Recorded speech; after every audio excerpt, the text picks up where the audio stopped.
Begin on a rather sad note with the news of the Group Chief Executive Officer of Access Holdings PLC, Mr. Herbert Wigwe, who is feared dead, alongside his wife, son, and a former Group Chairman of the Nigerian Exchange Group PLC, Abimbola Ogubanjo.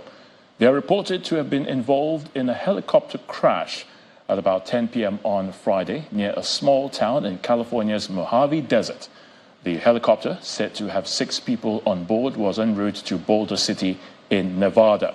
According to Associated Press, authorities said they have not been able to locate any survivors, while the cause of the crash remains unknown. But the U.S. National Transportation Board said it will send a team to the site to investigate the accident. Born on August 15, 1966, Mr. Herbert Wigwe is a banker and entrepreneur. He was also the Group Managing Director, CEO of Access Bank PLC, succeeding his business partner Aigbuja Ike Imokwede in January 2014 till April of 2022. Mr. Herbert Wigwe is also the founder of Wigwe University, a budding tertiary institution located in Rivers State, where he hailed from.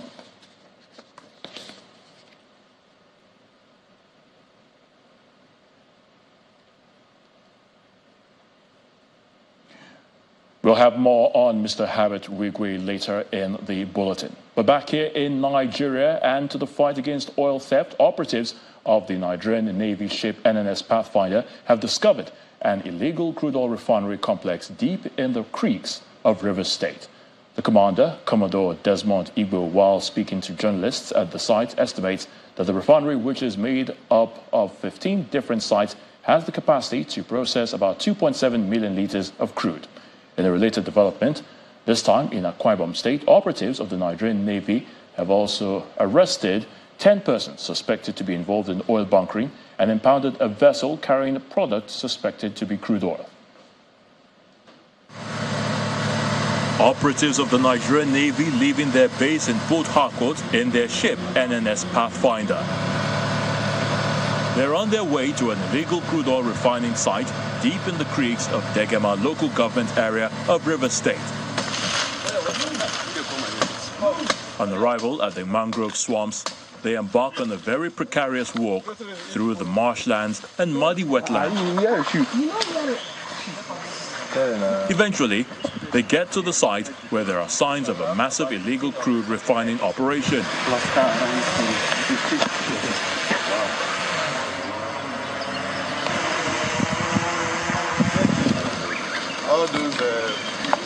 The commander further breaks down the massive scale of the refining operation.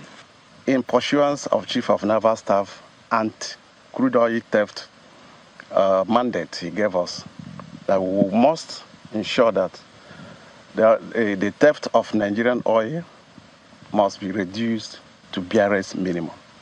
This is not our first time. We've been doing it both day and night.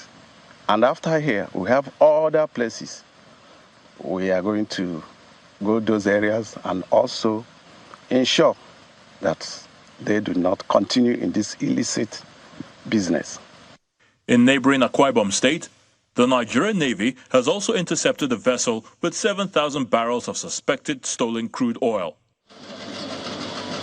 While conducting journalists round the vessel in Mbo local government area of Akwa Ibom, the commander of Nigerian Navy ship NNS Jubilee warns those engaging in economic sabotage to desist from the act, as the Navy is determined to secure the nation's maritime environment. The Navy has resolved, more than ever, to ensure that we stop these guys from reaping our common patrimony. This vessel, as it stands, to be handed over to the EFCC for prosecution. That will send a strong message to potential saboteurs.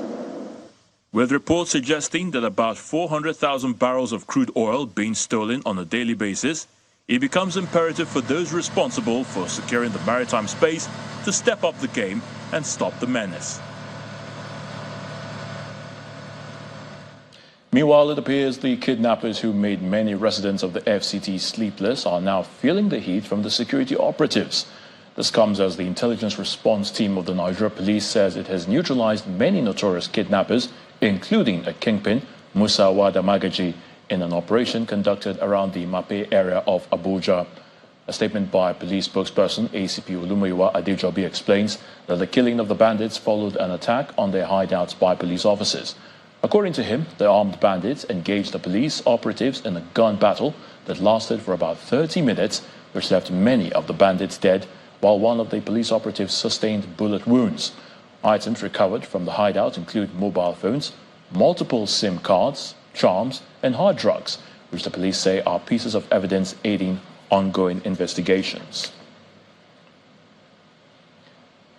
Meanwhile, the president is once again urging the nation's military to step up efforts in the defense of the nation's territorial integrity.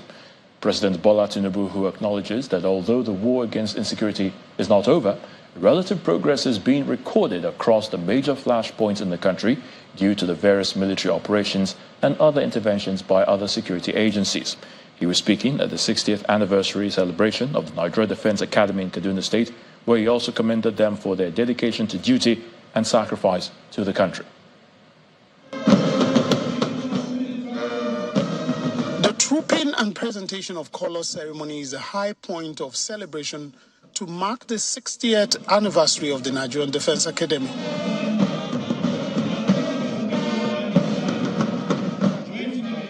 The special guest of honor is President Bola Tinubu, who is accompanied by his host, Governor Obasani of Kaduna State.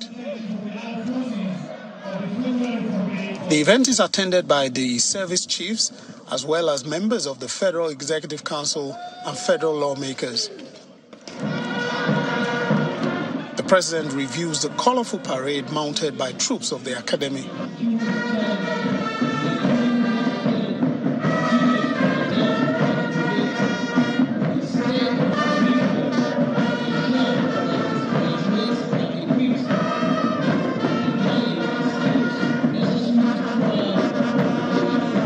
The event features the retirement of the Academy's old color enzymes and the presentation of new national and regimental colors by the quartermaster to the reviewing officer.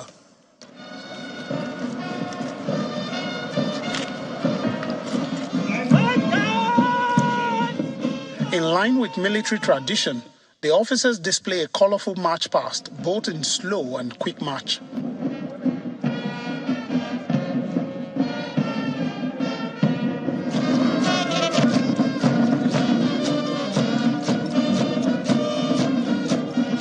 After the parade is a presidential speech, and the president highlights some of the milestones recorded by the Academy over the past 6 decades. Relative peace, improvement, as is being recorded across the major flashpoints. These progresses have come at a price for the government and the populace. We remember our fallen heroes and those out in trenches for the sake of our fatherland. While commending the armed forces for their effort in national security and development, the president reminds them not to relent until the enemies are crushed. He assures them that his administration will continue to accord priority to the needs of the armed forces to enable them to discharge their constitutional roles. While the relative peace we have been able to secure recently is worthy of celebration. But we must remember that the war is not over yet until every parcel of land held by the enemy of the flying and enemy of peace is empty, accountable, and Nigeria is free of terrorism and banditry. The president reiterates the urgency to upscale the fight against the lingering insecurity while urging the armed forces to ensure that every part of the country is liberated from insurgents and bandits. Human rights lawyer Mr. Femi Falana says the Nigerian government has a duty to intervene decisively on behalf of the majority of the people by enforcing price control mechanisms that protect citizens from exploitation as envisaged under the Price Control Act. The senior advocate of Nigeria believes that this is necessary to guarantee that the economy of the country is not concentrated in the hands of a few. Mr. Falana was speaking with our judiciary correspondent, Shola Shoyele, against the background of his recent lawsuit against the federal government over a failure to control rising prices of essential commodities. This law has been with us since 1977. There were moments when the government had enforced the law. People were convicted, people were jailed for selling goods beyond the fixed prices. And in any case, there is a price control board because the economy shall be managed and operated in such a manner that the wealth of the country is not concentrated in the hands of a few or a group. And the only way you can do that is for the government to intervene decisively on behalf of the majority of our people. This is the essence of the Price Control Act, by the way. More so that the government is saying now, the government is insisting that there's abundance of food in Nigeria. So, therefore, the government must intervene and ensure that the people have access to such food items. Because people are already dying of hunger, kwashiorkor, or children. And people are forced to come out now. People are protesting. And the earlier the government moves speedily to arrest the ugly development, the country may be sitting on a keg of gunpowder.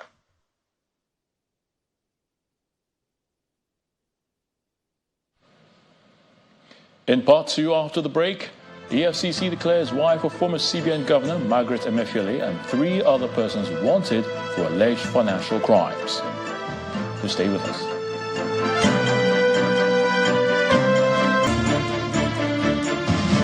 Welcome back. If you've just joined us, you're watching the news at 10, coming to you live on Channels Television Lagos.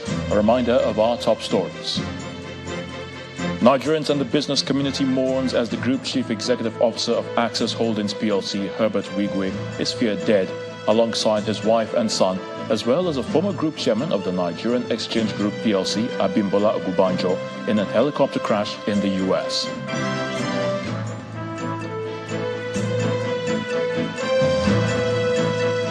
Defend Nigeria against all threats. The president challenges the nation's armed forces, salutes their courage in restoring relative peace in major flashpoints across the country. The Nigerian Navy ramps up fight against crude oil theft in the Niger Delta. Operatives arrest 10 suspects and impounds vessel in Akwa Ibom State. Also uncover 2.7 million litre capacity illegal refinery in Rivers State. And 1 person killed in clashes with police in the northern city of St. Louis in Senegal during protest against the postponement of the presidential election.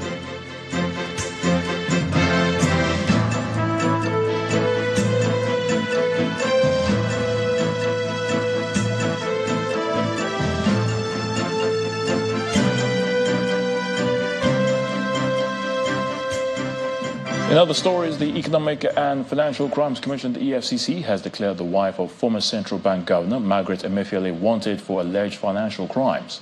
Also wanted, alongside Mrs. Emefiele, Eric Odo, Anita Omoile and Jonathan Omoile for allegedly conspiring with the former CBN governor to steal money belonging to the federal government.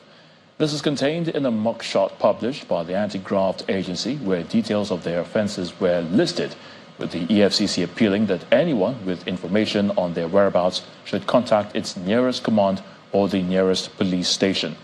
The trio of Margaret, Anita and Jonathan were listed as indigents of Delta State, while Odo is said to hail from Benue State. Mr. Godwin Emefiele is currently being prosecuted by the federal government over charges bordering on financial crimes after being removed from office by the president in June 2023. On January the 18th, the federal government amended the criminal charges filed against the former CBN governor, increasing them to 20 counts, with Mr. Emefiele being accused of breach of trust, forgery, conspiracy to commit forgery, and procurement fraud, among others. He, however, pleaded not guilty and was granted bail. Nobody enjoys going down with ailments, although it's part of the human condition. Now, however, due to the high cost of medications, falling ill or sick in Nigeria is now a scary phenomenon. Now, the cost of basic drugs such as antibiotics, analgesics, antibiotics, anti-diabetics, and key medications for chronic conditions have risen beyond the financial muscle of the average Nigerian. In this next report, our health correspondent, Victoria Longjohn, examines the impact of the high cost of medication, particularly for Nigerians with health conditions, chronic health conditions, that is. It appears it's the wrong time to fall ill in Nigeria, as the alarming rise in the prices of medication continues to impact access to health services. Presently, the increase in prices of medication are influenced by foreign exchange, inflation, importation of drugs, and the impact of the fuel subsidy removal. The situation is more terrifying, with major drug manufacturing companies folding up their operations in Nigeria, citing unfriendly business environment. Let's put the situation in context. A recent survey by research consultancy firm S.E. Morgan shows that over the last 4 years, the prices of different categories of paracetamol-based analgesics, common cold medicines such as Actifed, antibiotics, and antimalarials have risen dramatically. A random check of prices in some pharmacies in Abuja reveals that prices of all the popular genuine brands of antibiotics have also gone up by 50 to 150% since the beginning of the year. Insulin is considered crucial for managing diabetes. However, the rising cost of insulin presents a significant challenge for people living with the disease. The prices of insulin in Nigeria has steadily been on the rise in recent times. The average price for insulin is between 4,000 and 18,000 naira. 38-year-old Mrs. Helen Ojomo is feeling the brunt of the high cost of medication as she takes care of a 1-year-old child who is managing cancer. The condition is dire. She is considering alternative medication. As a mother, I've gone through her that I'm almost having issue in my marriage because of this situation. But I know God will see me through. The drugs are most expensive. They are much expensive. And at times, the chemo drugs are up to 70,000 thereabout. So we are even pleading and trusting God. If there is a way that Herbert can help, we'll benefit from it a lot. And if there's any way the government can look into the situation, most children are suffering. Hannatu Mamza is also a mother feeling the brunt of the situation. We used to do chemotherapy 2 weeks. 2 weeks we spent 220 every 2 weeks that we came. The cancer is already circulating all his body. It's no different for this mother of 3, a civil servant who has been managing type 1 diabetes for 6 years. She buys her medication abroad. However, the exchange rate is affecting her decision. It's difficult earning your salary and trying to put money aside for medications. And this is something you'll probably be taking the rest of your life. So you keep hoping that you will be able to do this all the time. So governments can subsidize this and save so many people their lives because it's a silent killer. The reality of things finally dawned on the government, and the coordinating Minister of Health and Social Welfare, Professor Ali Pate, announced his plans by the government to address the situation. He directed that the Attorney General of the Federation work with us to come up with an executive order, which is the mechanism through which he will act, given the concern that he has that many Nigerians are suffering from the cost of pharmaceuticals, as well as other devices. The responses from the government appear reassuring. However, the government may need to consider making investment in manufacturing pharmaceuticals a priority, as this will hopefully reduce overdependency on the consumption of medicines and therapeutics from foreign countries. Victoria Longjon for Channels Television News. Indeed, the high cost of medication is just one part of the living condition in which Nigerians are experiencing pain. Now, according to the National Bureau of Statistics, Nigeria's food inflation is at an all-time high of 33.93% on a year-on-year basis, which is 10.18% higher than the records as of December 2022. This special report highlights the impact of the high cost of living and how citizens are coping with the rising food inflation.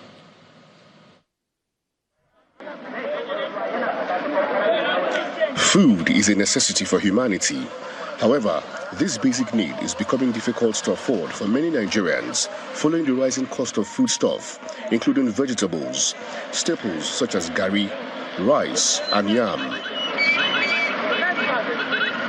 It is a regular market day at the farmers' market in Abuja, where the farmers bring their wares and consumers hope to buy at lower rates. However, many buyers here are met with disappointment at the cost of the food items. You can imagine a mudu of rice, 2,000 naira, and there is no money to buy it. Garri, 700. So it's not funny. There is no money. People are dying. Oga, what is happening now is unbearable to the masses because it's not what we expected. Last 2 weeks, I believe that the price of plantain last 2 weeks is more better than today. The way things are going now, I don't know where the masses will still bear it in this extent.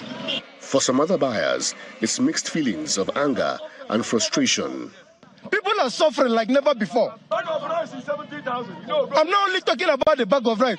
Anything you buy in the market now is as like triple as. People are suffering, let's be real. No food, no work, nothing. Government just down the look us with the suffer. Now if you go steal now, they will come arrest you, say you be thief. What in the one man will do for this country? What the no one help us? What in the one man will do? More kill ourselves, ne? The situation is the same at the popular AK Oyinbo markets and AK Oka markets in Anambra states. The prices of food and beverages have skyrocketed, causing some form of hardship for buyers and sellers. Like last year, we do say sugar at the rate of sugar was at the rate of 40,000 just last year, but now it's 75,000. Rice is at the rate of 30,000, 32. But rice now is 65,000, 66,000. Lactogen was 22,500 naira. But currently now it's 52,000 naira. Now it's 64,000. So the price increase is unbearable, it's too much. Between February of 2023 and now, the cost of some food items have more than doubled. A bag of rice that sold between 30,000 and 35,000 now sells for 65,000 naira or more, depending on your location. The same goes for some items such as garri, corn, millet, flour, and palm oil. The rising cost of foodstuff has led to protests across some states, such as Kano and Niger states.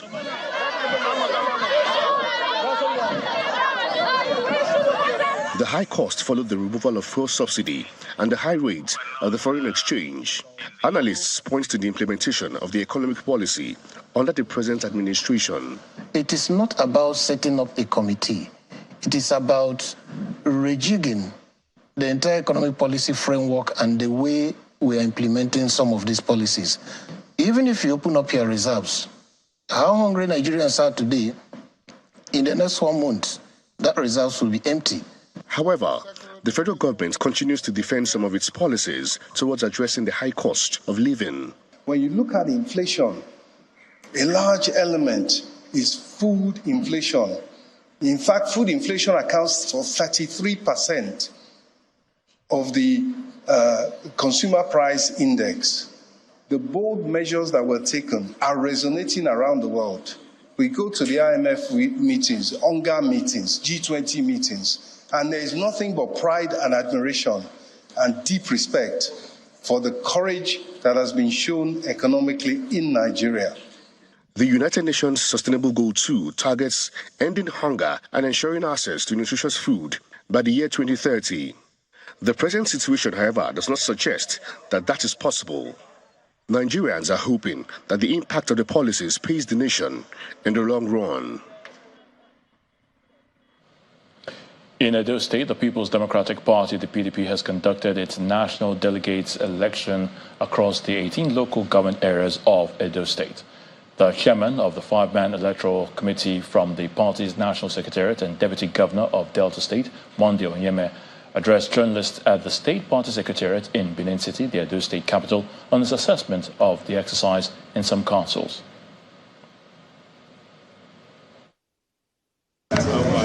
Ward 5. The People's Democratic Party, PDP, in Edo State are again going to the polls. About a week ago, it was the World Delegates Congress. This time, the ward delegates are now to choose the national delegates across the 18 local government areas. 4, 5, 6 for the Ego local government. In Ego local government, the Egosa Grammar School is the venue for voting. The election umpire and the elected national delegate lord the process. We have satisfied, and you are the media people, you have seen it has been transparent and peaceful. So the process has been open. To thank the PDP ad hoc delegates who on their own voted for me today. Voted for me today as national delegates. The national delegates election officers, led by the Deputy Governor of Delta State, Monday Onyeme, gets a first-hand report of the exercise. It's outstanding. So that is the way it has been concluded, sir. As the national delegate for this local government. Yes. No. They have. All what we are doing is to monitor. We have to inspect, not to scrutinize, but everything went according to the laid down laws and guidelines for the conduct of the congresses. The Ropota Hall is the center for the local government area. Again, the national officers approve the conduct of the polls. After going round the venues, Mr. Onyeme gives his overall verdict at the Edo PDP State Secretariat in Benin City, the state capital. Everything went well. Very, very free and fair. This is one of the freest and fairest elections that I've witnessed.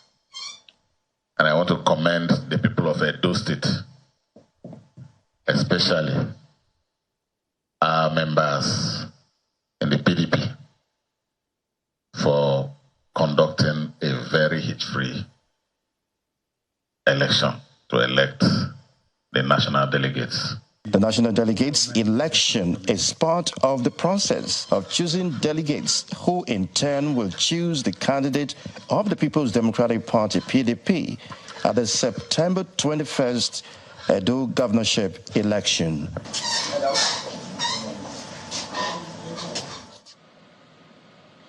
Still ahead on the news at 10, we look at the prospects of holding elections on the same day in Nigeria with our guest, Laolu Akonde, who is a political affairs analyst. Plus, the Manufacturers Association of Nigeria says 800 billion naira investments may be lost due to the ban on alcohol drinks in sachet. That's on Business News. Please join us again. Welcome back. If all goes according to plan, the nation's electoral system may be set for a major paradigm shift in the future. Last week, a bill for further amendment of the Electoral Act scaled second reading in the House of Representatives. The bill, which is sponsored by Honorable Francis Wave, proposes among other things, that the general elections be conducted on the same day. According to the lawmakers, this is aimed at saving money and time for the country, as well as prevent the bandwagon effect. The amendment also seeks to make electronic transmission of results compulsory.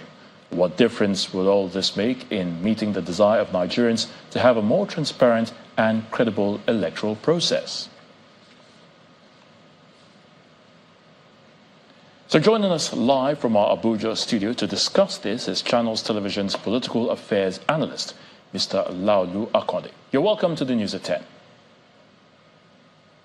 Yeah, how are you doing? Oh, it's great to have you. We're doing very well. Well, let's start off by looking at this latest development. All elections, from the local, state down to the federal level, in one day, all in one day. What's your reaction on this? Well, I think that it's going to be an innovative adoption, an idea, because if you look at least all the way back to the Second Republic and the Third Republic up to the Fourth Republic, I don't think that we've had all the elections in one day. As a matter of fact, in the Second Republic, we had the presidential elections came first, and the national elections, and then, some weeks after you had the gubernatorial. Now, in the Third Republic, it was something similar. As a matter of fact, you had years, almost 1 year difference between 1992, when the governors were elected, and 1993, when we had the famous presidential election. So if this is going to take place, it will be very unique in our history. But I think that there are very good points, quite a bit of advantage. First of all, it reduces the cost of the whole election.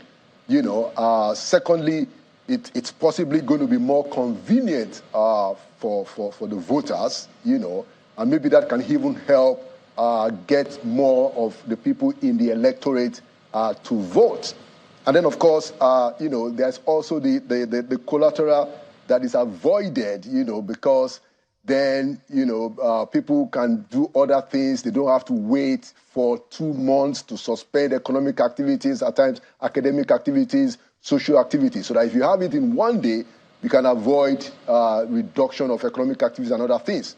So those are the strong points in favor of holding the elections in one day. But the big problem is the logistic challenge that this is going to incur, especially on the part of INEC itself and the security agencies.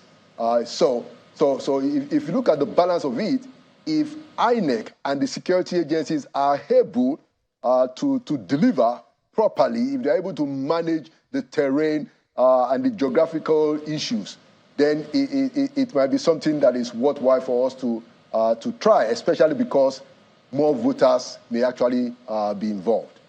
All right. So speaking about how making the elections come on the same day, you've talked about logistics, and I was going to ask you how practicable that will be. But they've talked about, the National Assembly have talked about saving money and indeed time. And for INEC, you would expect that that will be a challenge. How do you think they will get over that? In terms of saving money and of course time, since we'll have been these elections in one day, and how practicable really is it?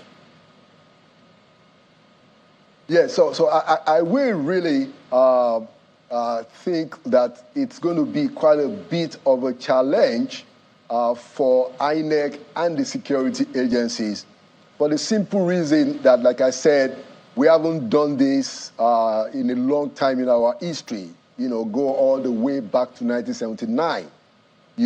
We've never had all the elections, at least judging from 1979, in one day. So you've always had a situation where the national elections are held this week, and then the state elections are held some other time. So I think that might bring a challenge to the security agencies, might be a challenge to INEC itself. So those are the things that we need to look at. But like I said, to the extent that it might help more of the voters if they know that it's just one day, like it is done in other countries, even in Africa or other democracies in the Western world.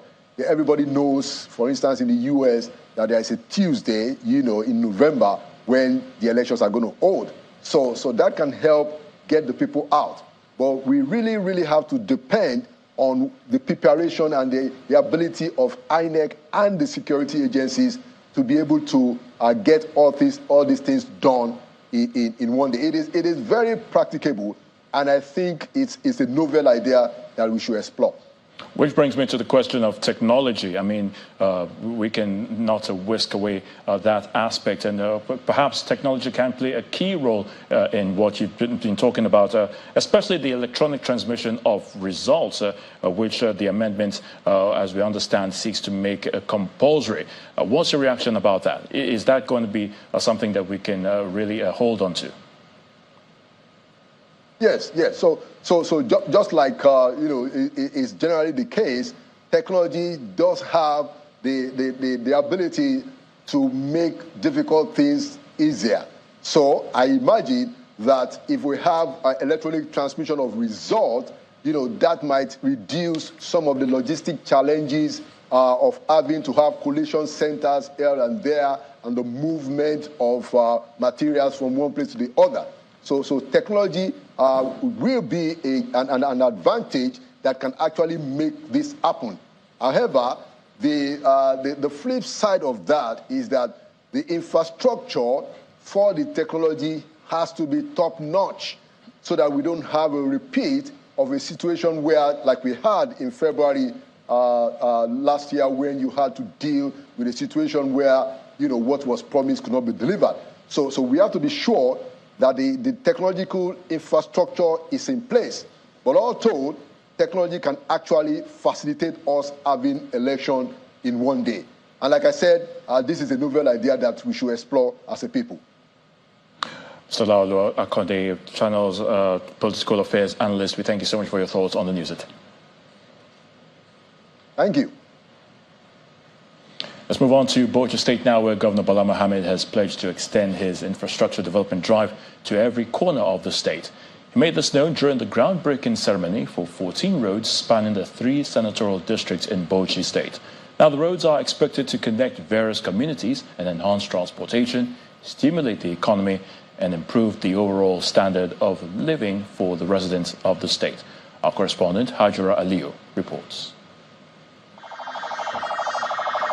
Governor Bala Mohammed is spearheading a major infrastructure development in Bauchi State, which involves the construction of more than 200 kilometers of rural and urban roads.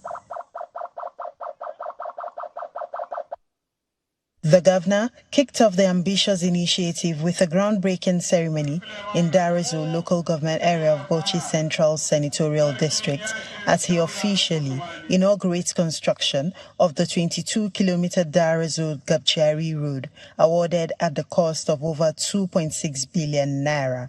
I am particularly impressed by the governor's commitment to ensuring this project reaches as many communities of our state as possible, recognizing the diverse needs of the people. Moving to Shira local government area in Bauchi North, the governor also inaugurates the construction of a 29-kilometer Galdemari-Bailey-Zigao road. This project aims to enhance connectivity and transportation in the area. What we are doing in Bauchi is to make sure that there is justice and equity. Every part of the state is put on the table. And we'll look at it not on the basis of election, but on the basis of good governance, equity and justice, to make sure we address our infrastructural deficit and other social amenities. Still in the northern senatorial district, the rehabilitation work of a 29-kilometer road from Adamami to Desina to Jama'ari has also been awarded. Inshallah, we promise to execute the whole within the schedule, time frame, and very quality, inshallah. During the tour, Governor Mohammed also inspected the progress of the ongoing construction of the 25-kilometer Itas to Gadao Road, which commenced in 2021. This is going to be the longest, most expensive bridge in Bauchi. They have just told me that by April or May, they will finish this road completely, 100%, inshallah. Additionally, several other road projects were inaugurated in the 2 districts. These include the dualization of a 7-kilometer road in Misau, the dualization of a 5.2-kilometer road in Azare, and the dualization of a 2.6-kilometer township road in Jama'ari. Governor Mohammed will continue launching such groundbreaking projects across other parts of the state. Hajara Aliyu, Channels Television News. The Niger Delta Development Commission, the NDDC, has kicked off its board and management retreat in Ikot-Ekpene, Akwa Ibom State. According to the Commission, the two-day retreat is to, amongst other things, set a new roadmap for the NDDC in line with the renewed hope agenda of the Bola Tinubu administration. The Niger Delta Development Commission Board and Management Retreat is an important event on the Commission's calendar as it heralds a new agenda and pathway for the development of the region. Gathered in the ancient city of Ikot-Ekpene in Akwa Ibom State for the two-day program are the Akwa Ibom State Deputy Governor, Minister of Niger Delta Development, Chairman of the NDDC Governing Board, NDDC Managing Director, Executive Directors, among others. The Commission believes this year's discourse, which centers around renewed hope, is apt. Following a similar approach within this two-day retreat, we should propose strategies for the reintroduction and reestablishment of coordinated development to its proper place in the Niger Delta discourse. Design implementation ideas and ideals that will remind members of the board and management that we are confronted with a larger responsibility of nation building. At the end of this retreat, we should become aware that the main parameter for assessment as board members and management staff will largely be dependent on the way we discharge our fiduciary duties and the legacies we leave behind in terms of developing and improving of the region. The Managing Director seeks a more flexible financial inflow for better operations. People only aggregate what comes to NDDC at the end of the year, but you cannot just use this money at the end of the year. These monies have been spent. If money is idle, so long as it comes in trickles, that is when political interest also comes to that money. But if the money has been mortgaged in terms of even tied to specific projects, I think even the political influence on NDDC will reduce. Minister of Niger Delta Affairs challenges the Commission to prioritize its mandate of delivering sustainable development. I urge the new board and the management of NDDC to cautiously strive to enthrone a regime of strengthened institutions through a transparent and realistic adherence to extant financial regulations, public procurement acts, public service rules, and compliance with administrative guidelines regulating the relationship between parastatal government-owned companies and the government. For the Akwa Ibom State Deputy Governor and a former Managing Director of the Commission, more collaboration with state government and community engagement is crucial for development. So many areas that we expect NDDC to partner with the state. And the governor has also asked me to inform the chairman and the MD that after the retreat, he would love to speak with you people to also hand over his own proposal. We need to identify what the implementation challenges were. Part of the problem was implementation. People make plans, no implementation. We need to identify why there was no collaborative effort from the state, but the plan was for the people. It was not an NDDC plan. It was a plan that was for Niger Delta. At the end of the retreat, the NDDC board and management is expected to sign a performance bond with the Minister of Niger Delta Development, and Commission says its 10-point renewed hope vision has set the stage for effective implementation of federal government's charge. All right, let's now return to our story on the Group CEO of Access Holdings PLC, the late Mr. Herbert Wigwe, where the Minister of Aviation, Mr. Festus Keyamo, has joined in mourning the painful exit of Mr. Herbert Wigwe, who died in a tragic helicopter crash along with his beloved wife, child, and business partner, Bimbo Ogubanjo. Now, a statement by the Special Assistant to the Minister, Tunde Mashood, described Mr. Herbert Wigwe as a leading light in the banking and financial sector, who was not merely a tycoon chasing profits, but a visionary leader with a fervent dedication to his nation's progress, and his untimely demise occurred during a crucial juncture as he sought to revolutionize Nigeria's aviation infrastructure. The statement adds that Access Bank, under Mr. Wigwe's astute leadership, pledged to undertake the refurbishment of vital airport facilities, including toilets, lifts, and other visible infrastructure.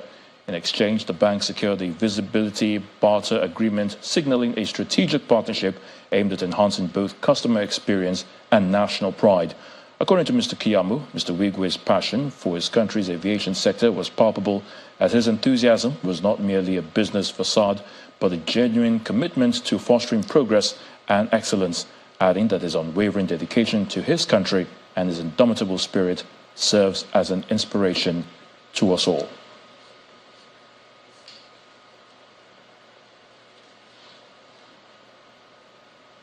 Time now for some business news with Laddie Williams.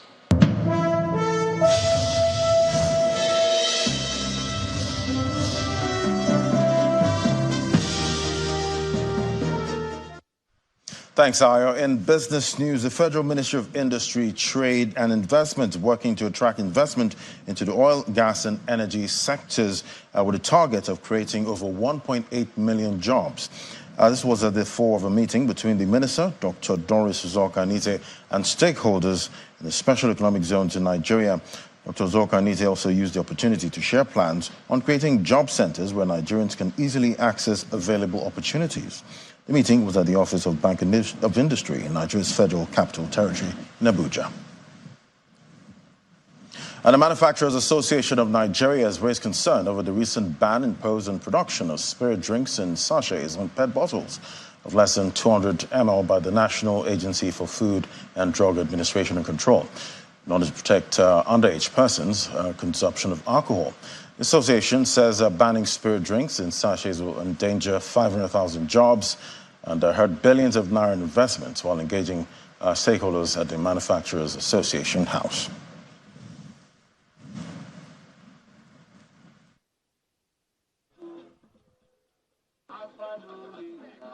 The government should have a rethink.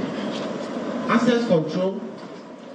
All right, let's head to the markets now. It seems like the weeks of bullish closing is gradually winding down with 2 weeks of negative closes back-to-back at the local bourse. The All-Share Index closed the 5 trading sessions with a 2.49% drop, which brings its year-to-date performance to 36.22%. These losses were largely driven by bellwether equities from banking, insurance, and industrial goods counter. It was all red for the sectors we tracked. The share price of Mayor PLC topped the list of 20 gainers for the week with a 60% increase, while Turner PLC led 68 other losers with over 18% decline in its share price, while the trio of FBN Holdings, Transcorp, Jais Bank were the lead contributors to a total of 2.47 billion shares traded this week. And now to the unlisted OTC exchange market. It ended in the green for the week as the market's key index recorded 4.02% increase, while the market's capitalization also rose by the same margin. The gains were supported by 6 advances, which include Air Liquid PLC, Aradel Holdings, Mixter Real Estate PLC, and others. However, volume of securities traded on the OTC exchange rose by 957%, while the value traded was up by 182.40%, and deals rose 15.19%. And that's it from me on business. It's back to Aya with the rest of News at 10.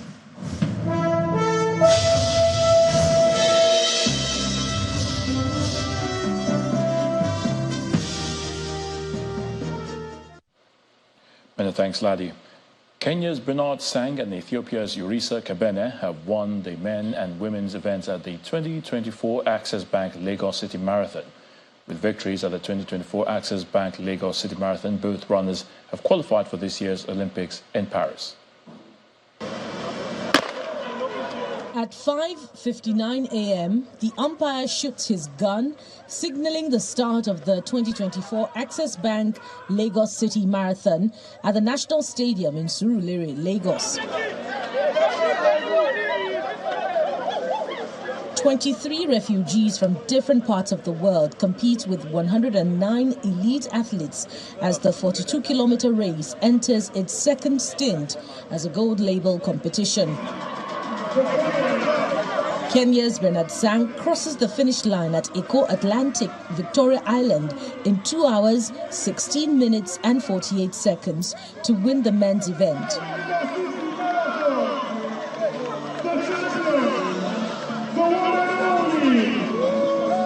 Shehu Muazu is the first Nigerian to cross the finish line at this year's event, clocking 2 hours, 29 minutes, 24 seconds.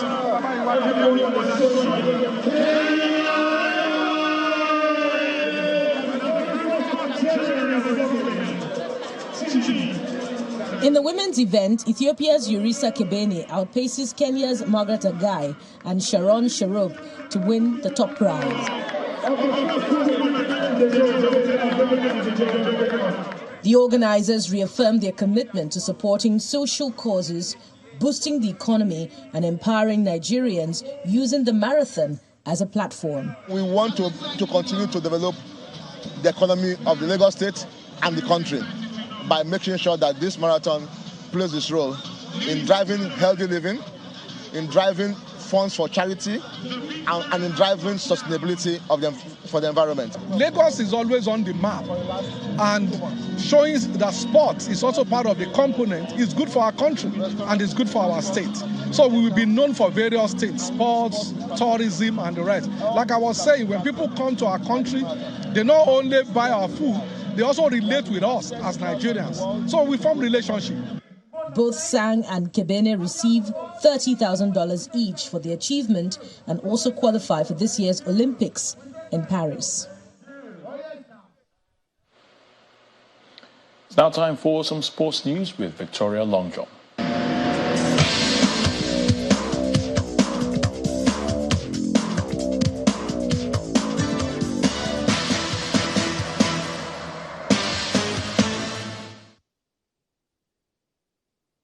Thank you, Ayo. Welcome to Sports News. The Confederation of African Football has launched the official poster for this year's Africa Cup of Nations final. The final between the hosts Cote d'Ivoire and Nigeria will take place on Sunday at the Alassane Ouattara Olympic Stadium in Abidjan. Cote d'Ivoire are two-time winners of the competition in 1992 and 2015, while Nigeria has won the title 3 times in 1980, 1994 and 2013. A titanic clash awaits African football as Nigeria and Cote d'Ivoire contest the Africa Cup of Nations title on Sunday. This heavyweight encounter sees two better rivals collide with the continental glory at stake. Sunday will witness a final for the ages at the Alassane Ouattara Olympic Stadium in Abidjan. When these teams last met in the group stage, Nigeria edged out the hosts 1-0. The Super Eagles know that preventing the Elephants from winning a third AFCON on home soil represents their toughest test. You need to fight 100% for catch this opportunity against a good team, of course. Tough match in play and away, not in the home, but it's one opportunity. No one knows when comes the next opportunity. For me, I think there is nothing new about the team. It's just some tactical changes. 1 or 2 players came in, so I don't think it's anything new that we have to change. We just have to go back and look at our last game that we play against them, watch their few games that they change, and see what we can do with that. However, with redemption on the line, Cote d'Ivoire will be a different opponent, and football experts expect a tight final. There were a few seconds being knocked out of the Nations Cup, and now they're in the final. So they'll be thinking that it's written in the stars, one of those things written in the stars, we should win. So I expect a partisan crowd for the Ivory Coast fans, and it's understood, it's okay. At this commencement of the quarterfinals, they were the highest ranked team of the lot remaining. So they became the odds-on favourites. All bookmakers, they were the odds-on favourites to win the trophy. They are going to be playing the host, Ivory Coast. It's going to be a difficult game, being the fact that it was the host. They won their quarter-final match with 1 man down for about more than a quarter of the second 45 minutes. And the semi-finals, they won here in the finals against the Super Eagles of Nigeria. The last time both sides met, the Super Eagles won, and next time it's going to be a do or die, affair, for both countries. Whoever prevails, African football is the ultimate winner, as this edition reaches a fitting climax with 2 football giants fighting for continental honors. And that's it on Sports News. It's back to you, Ayo.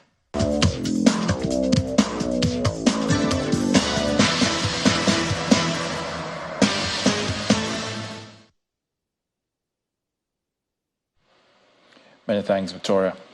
A student has died in clashes with police in the northern city of St. Louis, Senegal, during protests against the presidential election postponement. In the capital, Dakar, security forces fired tear gas and stun grenades to disperse the crowds as violent protests spread across the country. Our President Macky Sall had called off the polls for an indefinite period, arguing the time was needed to resolve a dispute over the eligibility of the presidential candidates. All the elections will now hold on December the 15th.